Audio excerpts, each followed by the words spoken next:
We don't see things the way they are. We see things the way we are. It's a great quote, and I think it's ascribed to many different authors and some even anonymous.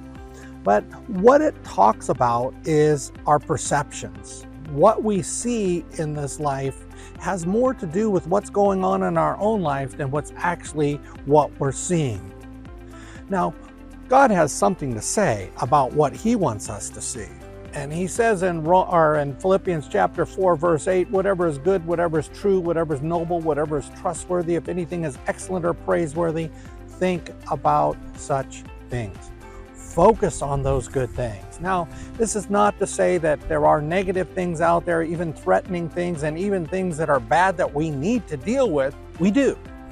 But it's about a life outlook. Now, we could just say, well, here's a new rule for life. And I think most people would agree with it.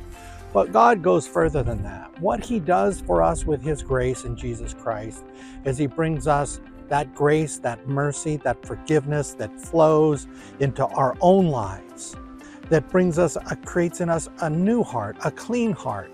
He brings us a righteousness, not by what we do to make ourselves righteous, but rather through what Jesus Christ has done for us. All of these things transform us from the inside out, that affect the way that we see life. He wants us to focus on what is good, what is beautiful.